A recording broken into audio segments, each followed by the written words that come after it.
kembali undangkan dari awal. Haleluya.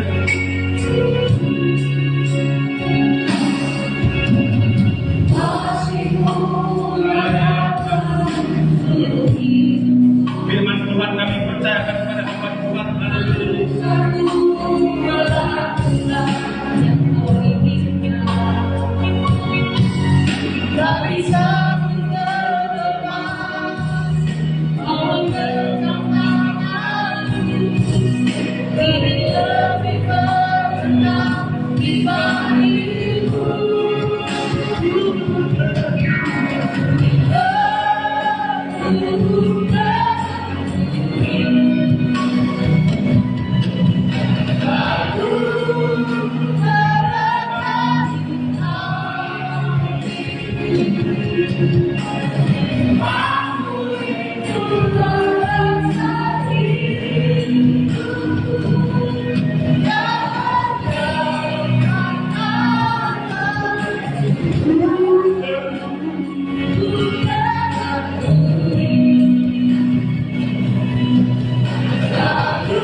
Tuhan telah menjaga menyertai kami dari dulu sampai sekarang. Bahkan pada saat ini Tuhan, seorang banyak sudah ada di tempat di dalam rumah-Mu. Kami dapat beribadah bersyukur memuji dan membesarkan nama Tuhan. Karena Tuhan yang patut dipuji dimuliakan ditinggikan dan Tuhan. Dan hal itu baru saja kami kerjakan. Kiranya menjadi satu korban yang berkenan di hadapan Tuhan, dan itu keyakinan kami. Tuhan Yesus, tiba saatnya kami kembali akan mendengarkan firman pengajaran-Mu. Hadirlah bersama mengurapi kami Tuhan, mencolokkan mata rohani kami, sehingga kami sama-sama sebentar pulang membawa berkat yang bersumber daripada firman. Dalam nama Tuhan Yesus kami dengarkan firman-Mu. Haleluya. Amin. Silakan dulu Bapak Ibu Saudara sekalian. Shalom. Shalom. Puji Tuhan, saya sangat bersuka cita beribadah bersama dengan Bapak Ibu Saudara sidang jemaat Tuhan yang ada di tempat ini. Selama saya berada di daerah ini atau kampung kami ini ya, ketiga kali ini saya pelayanan. Selama berada sejak saya berada pada hari Rabu yang lalu kami di sini, hari Kamis yang lalu pelayanan rumah tangga atau konsel. Kemarin pelayanan ibadah doa, sekarang di dalam ibadah raya lagi. Terima kasih kepada Bapak Pendeta David yang mempercayakan pelayanan itu kepada saya. Baiklah, Bapak Ibu sekalian, itu saja kita dengarkan firman Tuhan. Kita buka dari Markus pasal 4. Markus pasal 4 ayat 36. Mulai ayat 35 sampai ayat 41. Kita membaca bersama-sama. Kita berdiri dulu semua. Ya. Memang tidak mesti berdiri, tapi tidak apa-apa juga ya. Sewaktu berdiri, sewaktu duduk, tidak masalah. Kita membaca bersama-sama. Markus pasal 4 ayat 35 sampai ayat 41. 1, 2, 3. Pada hari itu, waktu hari sudah petang, Yesus berkata kepada mereka, "Marilah kita bertolak ke seberang." Mereka meninggalkan orang itu, lalu bertolak dan membawa Yesus beserta mereka dalam perahu di mana Yesus telah duduk, dan perahu-perahu lain juga menyertai. Lalu mengambillah korban yang sangat dahsyat, dan ombak menyembur masuk ke dalam perahu, sehingga perahu itu mulai penuh dengan air. Pada waktu itu Yesus sedang tidur di buritan di sebuah pulau. Maka murid-muridnya membangunkan dia dan berkata kepadanya, Guru, engkau tidak peduli kalau kita binasa. Ia pun bangun menghardik angin itu dan berkata kepada danau itu, diam, tenanglah. Lalu angin itu reda dan danau itu menjadi teduh sekali. Lalu ia berkata kepada mereka, mengapa kamu begitu takut? Mengapa kamu tidak percaya? Mereka menjadi sangat takut dan berkata satu kepada yang lain, siapa orang ini sehingga angin dan danau pun taat kepadanya? Silakan duduk Bapak sekalian. Saudara-saudara sekalian, firman Tuhan yang baru saja kita baca satu kisah sebagian daripada Tuhan Yesus dalam pelayanannya bersama dengan murid-muridnya. Yang pertama adalah Tuhan berlayar bersama dengan murid-muridnya pada waktu itu. Yang kedua mengenai mereka menghadapi dan merasakan gerakan gelombang yang menantang mereka. Yang ketiga mengenai ada Tuhan beserta mereka. Yang keempat nyata pertolongan. Saudara-saudara sekalian, kenyataan daripada satu kisah tadi,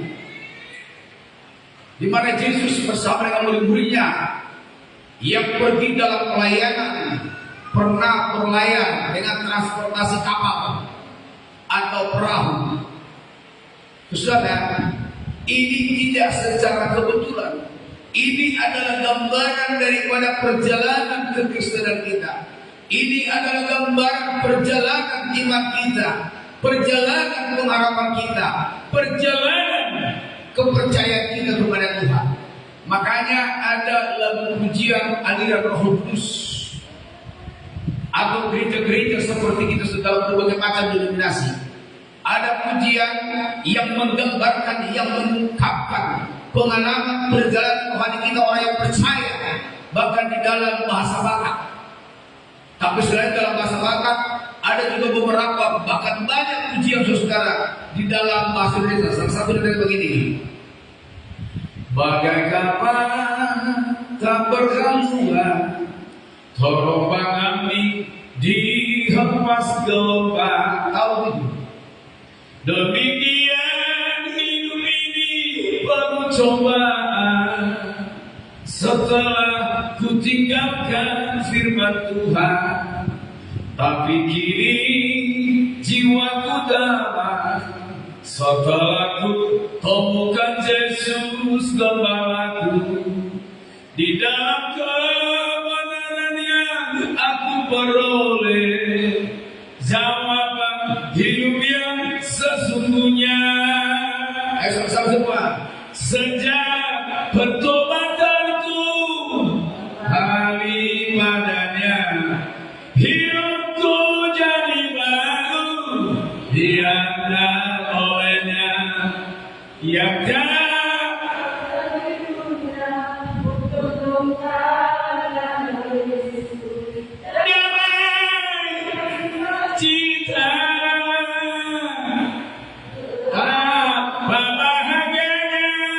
hidup dengannya, tak pernah ku gelisah akan dia.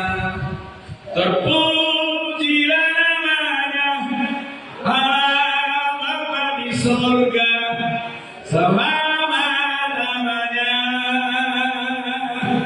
Saya dulu saudara pernah tidak bisa tidur.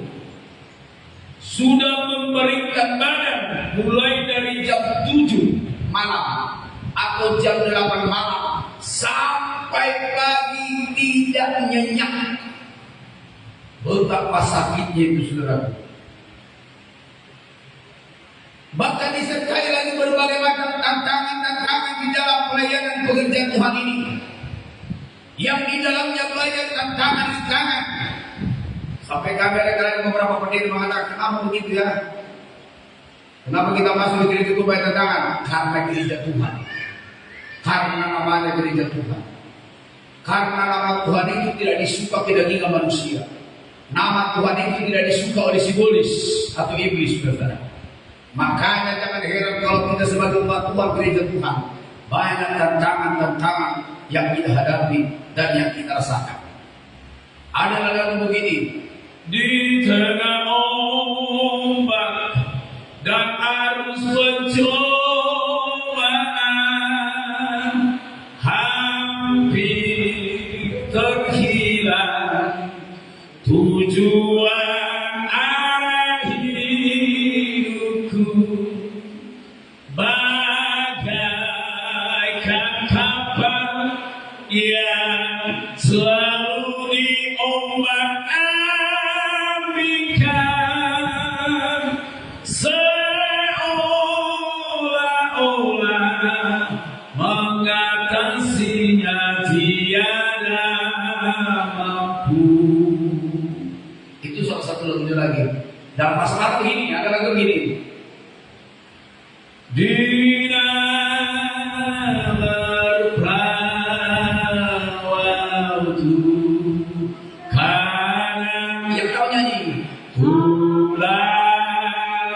Buana Sona Jumo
lagu ini yang selalu menghibur saya di Sulawesi, saudara.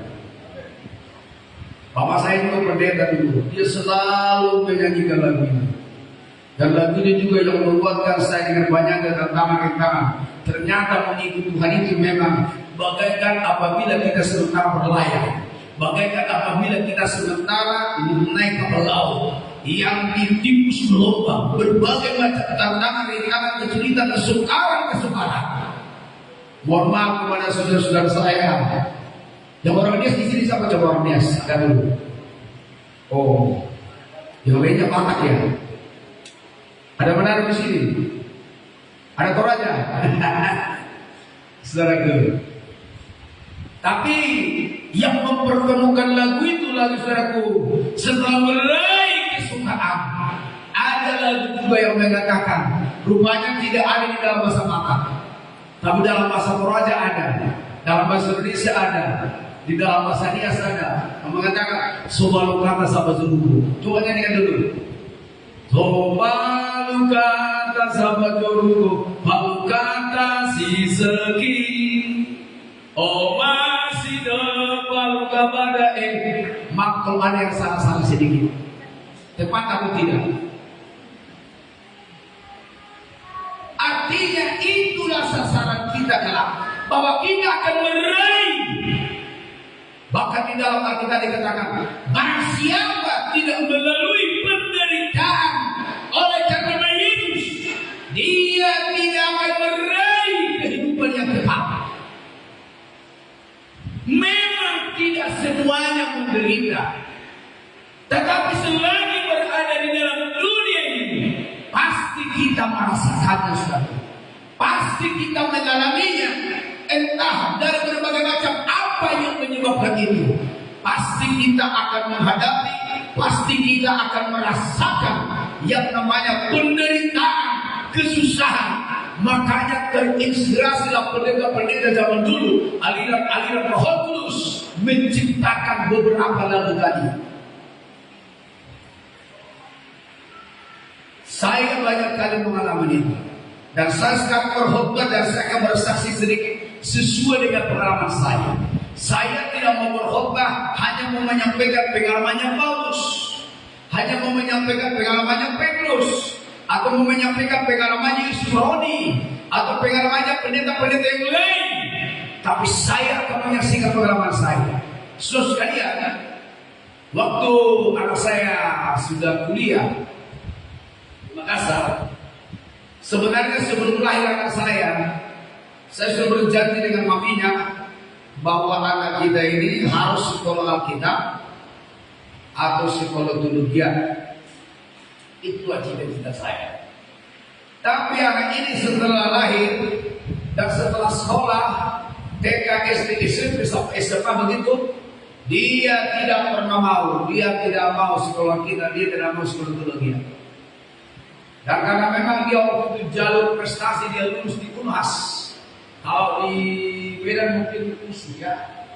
Kalau dia juga waktu itu HI, hubungan internasional. Dia jalur prestasi dia lolos. Saya bilang sama dia, sekalipun kau lolos di situ, tapi saya kurang setuju. Karena saya sudah berjanji dengan Tuhan, dengan mamimu, bahwa kau harus sekolah kita dan aku sekolah teologi. Kalau dia mengaku sama saya, dia lawan juga saya dengan kata-kata. Tapi sudah deh, kami bertengkar. Oke. Tapi saya tidak berdoa. Ada setelah pendeta mengatakan, biar mengalir saja dulu. Setelah dia masuk semester 5, saudara, selalu sakit kepalanya.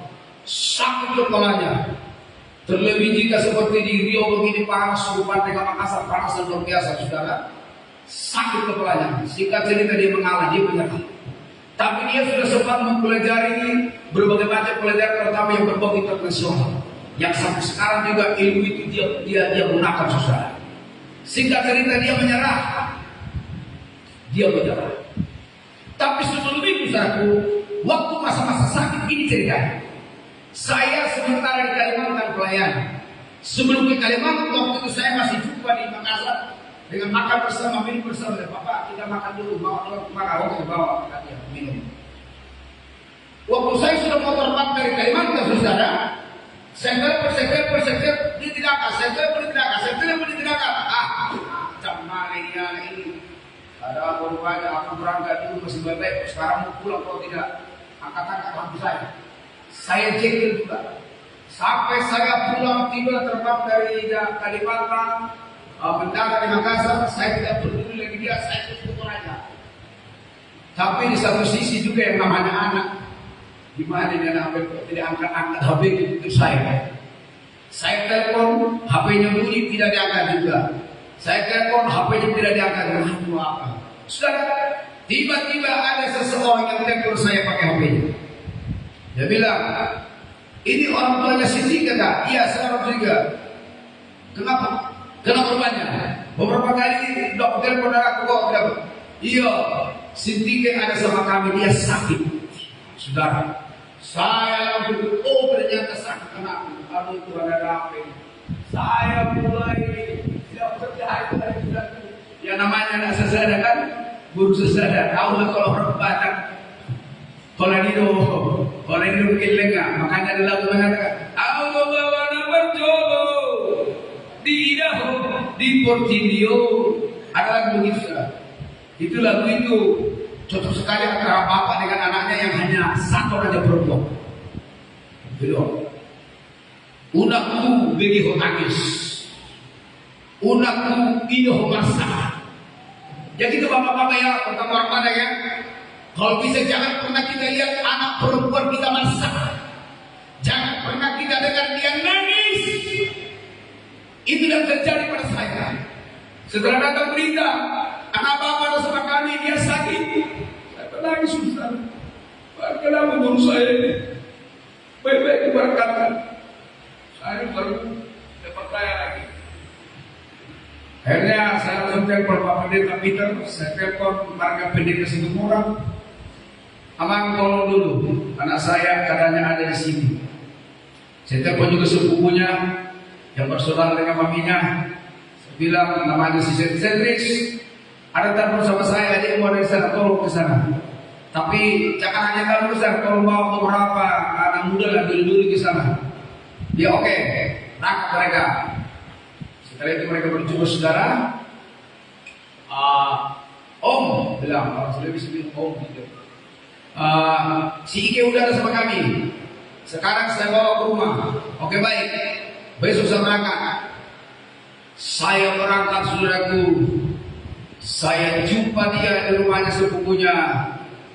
Dia sudah seperti kira narkoba. Dia sudah oyong-oyong begini dia. Rambutnya juga sudah kuning. Dia juga sudah merokok. Saya kira Holang na tangis na mahundahon. Tangis ko pertamiang. Oh Tuhan kenapa ini dalam hidup. Oh Tuhan kenapa ini tiba-tiba saja ini berikan. Tiba-tiba saja ini tantangan ini. Apa nanti orang katakan sama saya? Pendeta pasar itu kesana kemari. Pelayanan anaknya sudah merokok. Anaknya sudah pirang-pirang begini. Kalau masih pirang-pirang harus tidak apa-apa lah. Ini dia sudah macam-macam ini. Aduh kenapa dan aku tidak peduli dengan aku begini. Baik-baik ini di Toraja ini. Baik-baik orang kakak guru sekolah minggu ini. Kok tiba-tiba begini? Ternyata saudaraku, waktu dia sakit, menurut teman-temannya tiba-tiba dia pingsan. Pingsan dalam tidak berdaya saudara. Jadi teman-temannya menyangka dia kena narkoba. Teman-temannya menyangka dia kena narkoba, tidak sadar diri. Akhirnya teman-temannya dengan inisiatif singkat, mereka berikan obat untuk penenang. Bosan-bosan kali itu banyak. Pil-pil dia. Akhirnya saking kerasnya di obat ini, apabila dia minum langsung dia ketiduran sampai mungkin 6 jam. Tidak bangun-bangun. Saya bawa ke Toraja sudah. Saya bawa ke Toraja. Saya juga masih sempat menyangka dia buat-buat. Dia buat-buat ini ke saya. Udah aku bilang dulu nak, jangan kau kuliah di sana. Saya sudah bilang dulu kuliah di Toraja saja kau. Inilah, kalau sekarang sakit, tidak bisa saya segera ke sana. Tiba-tiba gini lagi dia. Sempat juga ini kita itu. Saya belum mengerti. Akhirnya saya bawa kembali ke Makassar. Ayo ke Makassar. Saya bawa ke dokter spesial Cina Makassar. Baik sekali dokternya. Akhirnya setelah diagnosa, setelah di CT scan, ternyata penyempitan pembuluh darah. Ini dia penyempitan pembuluh darah yang membuat dia pingsan-pingsan dan yang membuat dia emosi. Tidak boleh diganggu. Ini yang terjadi. Akibatnya dokter apa? Rupanya ini anak Pak Pendeta pernah jatuh terbentuk kepalanya kurang lebih 10 tahun yang lalu. Memang benar. Dia pernah jatuh di rumahnya tetangga di tangga batunya seperti ini. Di badan ada tenaga. Dia jatuh terbentur kepalanya. Ya kita juga tidak ada ilmu apa ya itulah. Di menurut dokter anak-anak kalau pernah jatuh terbentur kepalanya itu bisa berakibat 10 tahun kemudian atau 15 tahun kemudian bisa terjadi. Jadi itu yang terjadi saudaraku. Pokoknya sudah pergumulan berat saya saudaraku. Apa yang terjadi? Saya tidak tahu mau lagi nangis. Saya nangis. Tetapi puji Tuhan saudara sekalian, Tuhan menolong dia dengan jalan itulah dia menyerah. Sudah Pak, saya menyerah. Sekarang saya akan sekolah teologi. Nyata bahwa saya, ya kan? Dengan cara seperti itu dia menyerah. Lalu dia bilang, sekarang Pak, saya mesti sekolah teologi di mana? Saya bilang tidak perlu jauh-jauh. Di tanah Toraja juga ada sekolah teologi yang penting terakreditasi. Yang penting ban PT. Kalau soal masalah Alkitab dari kecil kau sudah belajar yang kita. Sekarang tinggal beradaptasi bersama dengan para teolog. Sekolah kau di situ. Dia sekolah teologi dia di Sekolah Tinggi Teologi Akibaik, salah satu gereja Injili di tanah Toraja. Sudah ada masalah lagi. Dia yang aturan wisuda atau selesai kuliah pada tahun 2019 harus menjadi wisuda 1 tahun kemudian, hanya oleh karena terlambat 2 jam melampirkan skripsinya pada waktu itu. Akhirnya mereka dihukum 7 orang. Hukumannya adalah kalian akan mengulang jadi nanti tahun depan. Sampai saya datangi kampusnya dengan 2 dosennya. Saya katakan sama mereka, Pak dosen, kenapa harus demikian? Coba ambil dari diri Bapak dulu. Jika anak Bapak sudah ternyata harus diguru menjadi tahun depan dan harus bayar uang kuliah lagi nanti selama 1 tahun ini. Nah kita ini bukan orang kuat, kita ini orang biasa-biasa saja. Coba Pak dosen, kalau anak saya ini bodoh, saya kira bukan dia yang paling bodoh di kampus ini bisa dibuktikan saja sampai katakan seperti itu. Tapi setelah ada beberapa teman pendeta beri pendapat, sudah Bapak saya sama saja lah. Sudah nggak apa-apa, ya sudah. Karena sudah teman pendeta yang kasih nasihat, ya saya sama saja. Singkat cerita, wisuda dia S1 pada tahun 2020 pas masa corona. Sehingga tidak terlalu banyak uang habis karena pada masa corona itu tidak terlalu mengadakan ini dan itu. Pokoknya yang penting wisuda. Itu saja. Ya mungkin itulah mungkin rencana Tuhan juga. Singkat cerita saudaraku, baru saja dia selesai wisuda S1, saya langsung menghubungi kantor agama. Akhirnya dia diterima di sana honorer non PNS. Sementara dia kuliah di dalam S2 untuk meraih S2-nya, dia sementara honorer. Singkat cerita, tahun yang lalu dia sudah meraih S2-nya teologi jurusan biblika. Sekarang dia saudaraku lulus juga di P3K. Inilah umat-umat gereja Tuhan ini, amen. Kecil memang secara fisik, tapi besar di dalam beban yang Tuhan berikan. Sekalian, dan dia juga sudah dipakai Tuhan mendampingi saya dalam pelayanan, baik sewaktu khotbah, WR, juga dalam memainkan musik, dan dia juga dipakai di kampus di YKN. Dia membantu, dia sekarang dosen tidak tetap. Sekalian, jadi berbagai macam tantangan. Begitulah sedang firman Tuhan. Siapapun orangnya, suku apapun dia, gereja apapun dia, asal orang yang percaya kepada Yesus, asal orang yang beribadah kepada Yesus, asal orang yang beriman kepada Yesus, asal orang yang berharap kepada Tuhan, tiba-tiba saja akan selalu ada tantangan-tantangan. Di dalam kita dikatakan sekonyong-konyong, yang artinya tiba-tiba saja akan ada tantangan dan rintangan. Itu pasti kita alami. Di dalam Mazmur pasal 34 menyatakan, boleh seseorang membaca Mazmur pasal 34. Pak Majelis belum baca, Bapak yang bimbing pujian tadi. Mazmur pasal 34 ayat 20. Ayat 20.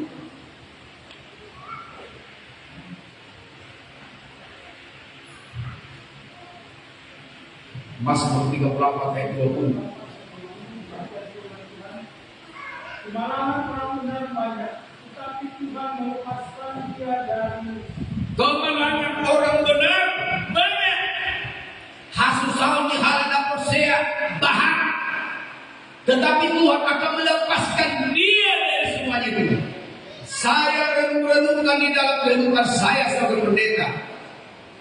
Ayat ini nyata sama saya. Sampai sekarang saya tidak luput dari berbagai macam tantangan. Apa itu kaitannya dengan istri saya? Apa itu kaitannya dengan anak saya? Apa itu kaitannya dengan para majelis? Apa itu kaitannya dengan sesama pendeta? Apa itu kaitannya dengan sesama PGPI? Dan lain-lain. Dengan tetangga, dengan keluarga. Karena memang dikatakan kemalangan orang benar banyak. Kemalangan itu bukan berbicara mereka karena menghadapi kematian, enggak. Kemalangan adalah kesusahan. Ayati pesongoni macai mau holeoni ibai gogoni umbahi nang habai.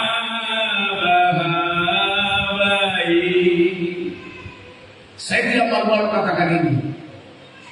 Gereja kita, gereja Tuhan, salah satu organisasi kecil di Sulawesi. Selain daripada organisasi kecil, gereja lokal kita juga gereja lokal yang kecil di tanah Toraja.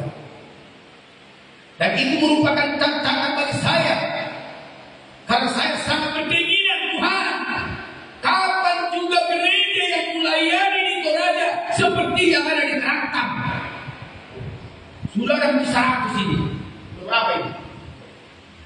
Nama saya Pak 1000, tapi anggota tidak 1000. Tapi saudaraku, sekali berkecil dan tidak terlalu banyak, saudara, saya tetap bersemangat. Ya, karena Tuhan telah menetapkan gereja itu di dalam 3 warna. Level 100, level 60, level berapa lagi? 30 kali ganda, 60 kali ganda, dan kali ganda kita akan menuai yang baik melalui penyertaan Tuhan Yesus. Benih yang jatuh di tanah yang baik, di tanah yang baik. Saya tekankan ini, di tanah yang baik. Kita sekarang berbicara benih yang jatuh di tanah yang baik.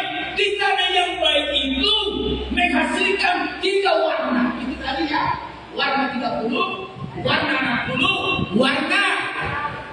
Mungkin saya lah warna 30 itu, Pak David lah warna 60 itu, siapa yang warna 100? Tapi ini saya lihat ini sudah di keluar 100 ini. Ada di mana yang lebih banyak dari sini? Siapa tahu hanya gedungnya saja besar. Bagi saya sudah besar ini, sudah besar nih, saudara. Lu saja berhasil membawa orang ke surga berapa orang? Berapa? 8. Dengan dirinya kan? Berarti masih lebih banyak saya di Toraja toh. Jadi kalau tiba-tiba kiamat dunia sekarang masih lebih berhasil kita dari Noah. Betul tidak? Masih. Pak David membawa yang hampir 100 orang ini sekarang. Saya membawa yang kurang lebih 20 orang. Kalau datang mereka gereja sekarang. Tapi siapa yang malas tidak masuk itu? Ya, orang yang malas tidak akan masuk. Percaya saja. Karena Ibrani 10 mengatakan ayat berapa itu? 25. Dikatakan, janganlah kamu meninggalkan pertemuan ibadah kamu seperti yang dibiasakan, semakin dibiasakan para pembangkang. Itu dia. Tetapi biarlah kita semakin giat melakukannya. Menjelang Tuhan sudah semakin dekat hari kedatangannya. Sekarang bertanya, betulkah sudah semakin dekat hari kedatangan Tuhan? Betul. Betul. Tandanya satu lagi begini. Salah satu tandanya adalah sekarang presiden-presiden besar, presiden-presiden superpower di dunia ini membicarakan perang dunia ketiga. Ya, itu yang dibicarakan sekarang. Benyamin Netanyahu membicarakan bagaimana untuk membangun kembali baik Allah. Baik Allah yang dia mau bangun bukan dia bangun itu saja, tapi dia mau bangun di atas rumah ibadah orang yang lain. Dan perlengkapan bangunan itu sudah siap, tinggal izin internasional. Itu dia. Siapa kira-kira yang akan berizin? Itulah nanti presiden global yang diprediksi akan datang. Siapa itu presiden global? Itulah yang terhadap Kristen antikris, terhadap agama lain hakim yang adil, terhadap Yahudi adalah Mesias. Kalau itu sudah muncul dan nampaknya sudah muncul, tapi kita tidak bisa berkata, oh dari sana dan tidak. Saya tidak tahu itu dari mana. Apakah pimpinan MBS saya tidak tahu. Apakah Donald Trump saya tidak tahu. Apakah dari persatuan beberapa negara saya tidak tahu. Yang jelas itu akan muncul. Maka saudaraku, jangan malas-malas beribadah. Karena yang menyelamatkan kita bukan harta kita. Harta itu perlu sampai sekarang. Tapi harta itu kalau besok hari kiamat, harta tidak berguna lagi besok. Saya bukan anti harta. Saya bukan anti uang. Saya salah satu pendeta paling senang sidang jemaat Tuhan semua kaya raya. Karena kalau kamu kaya ini akan penuh, kecuali kalau gigit. Iya, tidak perlu susah-susah lagi nanti. Saya dengar Pak Pendeta kemarin berdua butuh 100 juta lebih namanya. Iya, jika kamu kaya semua, yang 100 juta itu tidak susah. Biaya Natal nanti tidak susah, amin. Biaya Paskah tidak susah. Biaya kepergian Pak Pendeta tidak susah. Tapi kalau kita sudah makin banyak kembali tinggi, 1 Korintus 6 mengatakan orang kikir tidak masuk surga. Iya. John Manaholik yang masuk dia. Ya, saya tidak mau kikir. Apalagi saya pendeta yang banyak keluar ke sana kemari. Kuambil dari diriku. Kuambil dari diriku. Saya hidup oleh karena kasih karunia Tuhan melalui persembahan umat-umat Tuhan. Jadi saya tidak mau kikir. Saya memberi apa yang bisa kuberi. Saya mempersembahkan apa. Begitu juga saya persembahkanlah apa yang bisa kamu persembahkan, bahkan di gereja ini, supaya jangan terlalu lama ini berabu-abu. Kemarin kami berdua di sini kotor cengar, kotor lutut, tapi tidak apa-apa lah. Amin. Tidak apa-apa. Itu soal biasa bagi saya. Perhuta-huta doang. Amin. Tapi akan lebih keren lagi. Nama Tuhan dimuliakan kalau sudah bersilat-silat ini seperti. Amin. Saya dengar bukan membuat teher, tapi apa ya Tuhan? Ya, granit bukan lagi teher lagi. Saya kalau di Toraja teher sudah lumayan, tapi memang sudah cocok granit di sini. Asal itu banyak memang tantangan, dan tantangan itu tiba-tiba saja. Dan jangan tantangan itu melemahkan kau. Sidang jemaat Tuhan, kita tidak bisa luput dari tantangan. Apakah itu sehubungan dengan anakmu? Apakah itu sehubungan dengan suamimu? Apakah itu sehubungan dengan tetanggamu? Apakah itu sehubungan dengan keluarga besarmu? Apalagi kami di tanah Toraja, saudara ya, tidak gampang untuk bertahan di tanah Toraja. Saya beri contoh di tanah Toraja, kalau ada orang meninggal, siap membakar kerbau puluhan ekor. Dan kalau sudah puluhan ekor kerbau, ratusan ekor babi. Ya, kalau kita tidak buat itu, dia bilang, ini pendeta tidak makan daging. Tapi sampai sekarang saya bertahan di sana. Saya katakan, ini adalah tindakan bodoh. Untuk apa Tuhan harta hanya untuk satu Tuhan mati, kok korban Tuhan ekor kerbau. Karena bisa di televisi kan kita lihat itu bukti, saudara. Tapi GPT, GPDI dan gerejanya Pasar Ibu tidak makan daging babi dan tidak makan daging kerbau jika ada orang mati. Ya. GPT dan GPDI jika meninggal anggotanya, jika ada nanti disembeli satu ekor kecil sekalipun, tidak akan dilayani ibadah, tidak akan dilayani penguburan.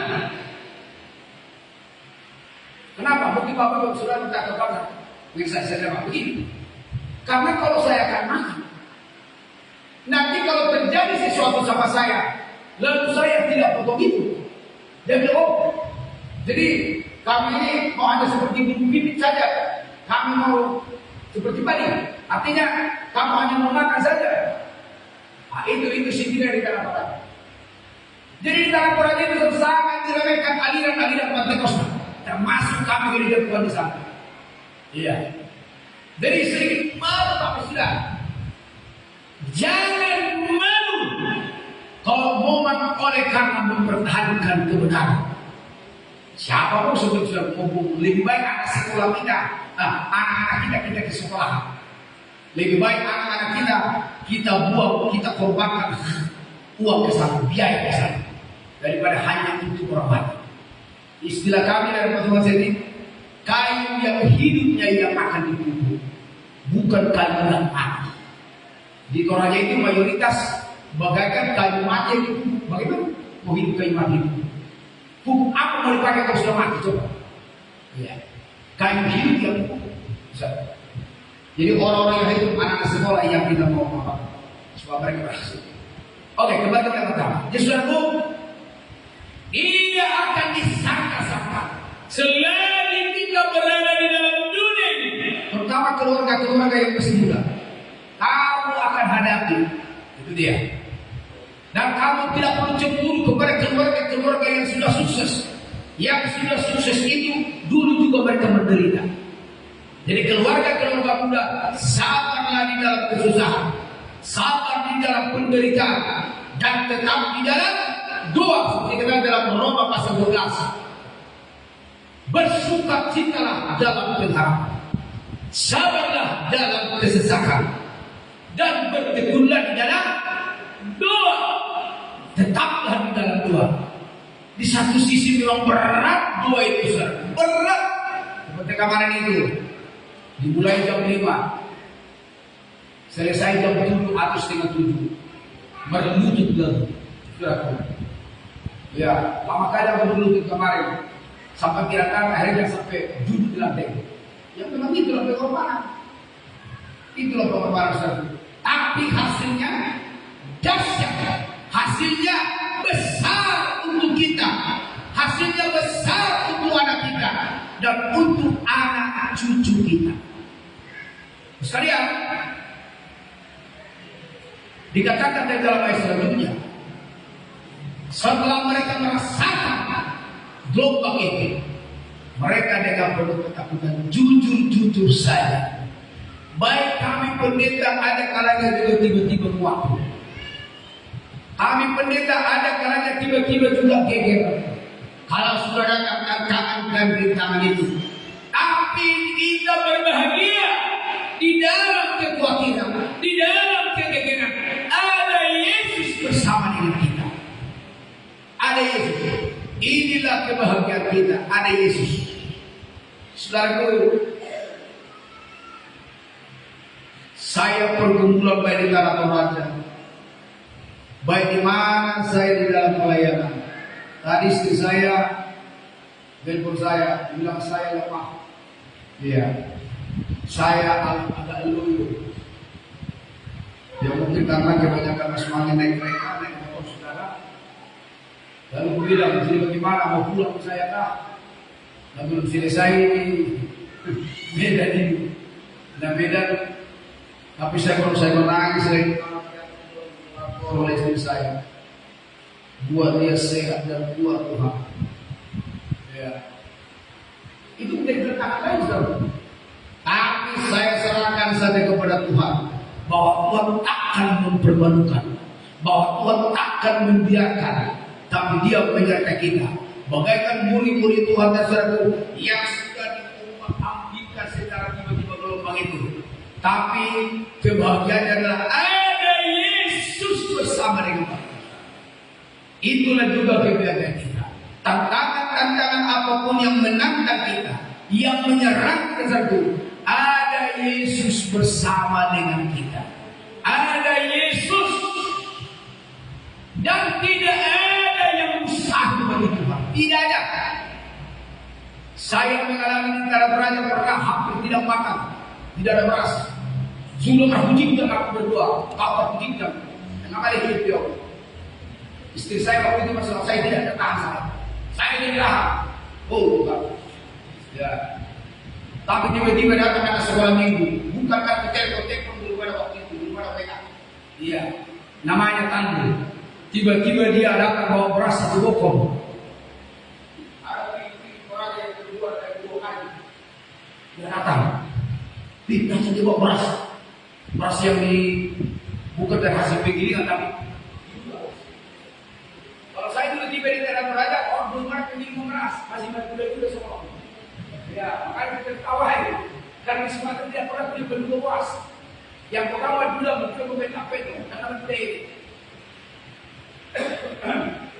Datanglah sekali Ustaz. Dia bawa itu beras. Berdua. Makanan selanjutnya tidak punya lagi kita dari mana. Yang jelas sampai sekarang pasar itu masih hidup. Masih pakai sepatu yang bagus, pakaian yang bagus, jas yang bagus, das yang bagus, naik pesawat, naik beca, naik kereta api, naik motor. Ustaz, pernah lagi saya jalan kaki saudara dengan istri saya hanya oleh karena kurang 200 rupiah. Sementara istri saya Cindy tadi di dalam kandungan 5 bulan. Diulang lagi 2 kali. Sementara istri saya mengandung Cindy tadi di dalam kandungan anak 8 bulan. Terulang lagi karena kurang uang 200 rupiah. 200 rupiah bukan 1 juta. Kurang 200 rupiah, akhirnya kami harus jalan kaki jam 7 malam, tiba jam 9 malam, masih akan masak lagi. Inilah pengalaman di tanah Toraja di dalam pelayanan memperjuangkan GTD yang jaya. Gereja yang jaya, tak bercacat celah, basuh di darah domba. Gereja yang jaya, tak bercacat celah, basuh di dalam domba. Saya sangat mencintai GTD. Mari kita sama-sama mencintai gereja kita bahkan yang ada di terang kami. Amin. Karena sudah berkorban dengan banyak sehingga berdiri di dunia baik ini. Jangan tinggalkan ini. Kamu meninggalkan pertentangan. Mana gereja yang tidak datang? Coba ayo. Ada Pentakosta yang tidak ada masalahnya. Itulah yang kupikir. Di mana-mana saya pergi, umat Tuhan biasa mengeluh, pendeta mengeluh. Saya ambil kesimpulan semuanya punya tantangan. Iya. Mau nama gereja apa lagi? Yang ada di surga itu siapa namanya? Ayo. Hah? Yang ada di surga itu Tuhan. Iya. Dulu saya malu disebut gereja Tuhan. Ya, begitu. Yang tahu itu BTW. Kota-kota. Inilah foto, BTW, kota-kota. Nabiri. Bom, apa segala macam. Tiberias. Tapi yang ada di surga adalah Tuhan. Dan kita umatnya. Makanya saya bangga sekali jika orang tanya, gereja apa kamu sering? Gereja Tuhan. Gereja apa kau? Gereja Tuhan. Cepat nanti kamu. Jadi kami gereja, ya serahkan. Gereja apa? Ya. Lalu saya bilang sama dia, bro, kau tahu, hanya 2 gereja. Hanya 2 gereja. Organisasi yang banyak, tapi gereja itu 2. Gereja apa? Gereja Tuhan dan gereja setan. Tapi saya tidak mau tuduh orang gereja setan terkena dia. Iya. Yohanes mengatakan begini. Ada daripadaku domba yang lain yang belum di kandang ini. Aku akan tuntun dia menjadi satu kandang. Berarti 2 tuh, ya toh? Semoga maka dasarku gigi dan kokoh tetap gigit di terangkap. Amin. Di sini kalian digembalakan. Kalau kamu mulai tantangan, tidak ada yang tidak ada tantangan. Mau Yesus, mau kota-kota, mau Betel, mau Kibera, mau Nabi, semuanya tantangan. Saya tegaskan ini karena saya sudah lama. Saya tidak pernah pindah-pindah organisasi sudah 37 tahun. Saya lebih lama di gereja Tuhan daripada Bapak Pendiri almarhum. Bapak pendiri gereja Tuhan hanya selama 17 tahun karena memang cepat meninggal. Dan saya membuktikan saya penerus, bukan di memuncing maksud saya. Saya penerus di cabang di tanah Toraja yang sangat mencintai gereja ini. Jadi tantangan apapun yang terjadi, maju terus, karena kita sudah berada di kandang yang benar. Dan saya buktikan juga orang tua kita yang sudah tua. Sejak dia gabung. Orang tua kita dulu dari saya dulu pernah namanya. Ya, saya setelah sudah masuk pada belajar mendengarkan gitu. Jadi kan nama itu. Tapi setelah saya bilang, ini yang sebenarnya mau nama apa lagi sudah? Saudaraku, saudara semua asli jemaat Tuhan, saudara tinggal tekun dan setia, tabah sabar. Seperti lagu puji-pujian tadi, pada dasarnya saudaraku, Tuhan bersama dengan kita. Amin. Tantangan apapun yang terjadi, Yesus bersama dengan kita. Sebagaimana Dia menolong murid-muridnya tadi, menolong saya, Dia juga menolong kita semua. Ada Dia, Tuhan memberkati. Saya tidak panjang-panjang lagi. Mari kita berdiri semua. Kita menyanyikan satu pujian yang sudah biasa-biasa. Bapa Engkau baik. Saya suka lagu ini juga seperti ini ya. Iya. Bapa Engkau baik. Dia baik saudaraku. Waktu kita sakit Dia sembuhkan kita. Waktu kita susah Dia hibur kita. Waktu kita kurang uang Dia berikan uang sama kita. Iya. Dia berkati sawit. Dia berkati tarik. Dia berkati anakmu di Kalimantan. Dia berkati anakmu di Papua. Dia berkati anak saya. Dia sembuhkan anak saya. Dia sembuhkan anakmu. Makanya katakan Yesus Engkau baik. Amin. Dia baik. Haleluya. Angkat puji. Setelah 2 kali kita nyanyikan pujian ini, saya serahkan kepada Bapak kita.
Kami menyadari bukan kekuatan gagah kami ada sampai hari ini. Orang lain tidak tahu apa yang sedang kami alami. Bahkan orang yang dekat kami sendiri pun tidak mengerti apa yang sedang terjadi dan kami alami. Tapi Kau Bapa yang baik, Kau melihat sampai ke dalam hidup kami. Nyatalah kuasa-Mu. Kami manusia yang tidak berdaya ini, tidak ada yang dapat kami katakan selain kami hanya bersyukur dan menyerah kepada-Mu. Roh-Mu lah yang membuat kami menjadi mengerti. Hari lepas hari kami jalani hari-hari ini. Kondisi seperti apapun Kau mengajar kami untuk kuat, untuk sabar, tekun. Karena penderitaan ini tidak kekal. Kesulitan pergumulan ini tidak kekal. Semua ada masanya, ada waktunya. Tapi ketika kami mengalami terasa berat dan sukar, namun Kau selalu berkata untuk menguatkan hati yang teguh di dalam kami, tidak bergeser dari kebenaran firman-Mu. Terima kasih Tuhan. Bagi saudara-saudara kami yang sedang berbaring di ranjang orang sakit hari ini, ulurkanlah tangan-Mu yang penuh kuasa, jamahlah setiap tubuh yang sakit. Oleh kuasa bilur-bilur-Mu mereka menjadi sehat dan sempurna. Ketika dokter memvonis mereka, nyawa mereka hanya tinggal beberapa bulan dan tahun. Tapi bagi-Mu Tuhan, di tangan-Mu lah segala nyawa yang hidup ini. Kami hanya berserah, percaya Tuhan yang mengatur jalan hidup ini. Tuhan sembuhkan saudara kami, Bapak Iwan Bule, dari penyakit yang dialami, yang menyesak bagi jiwa dan tubuhnya. Tangan-Mu yang berkuasa menyembuhkannya. Bagi saudara kami, kakek dan juga Tuhan tolong dia.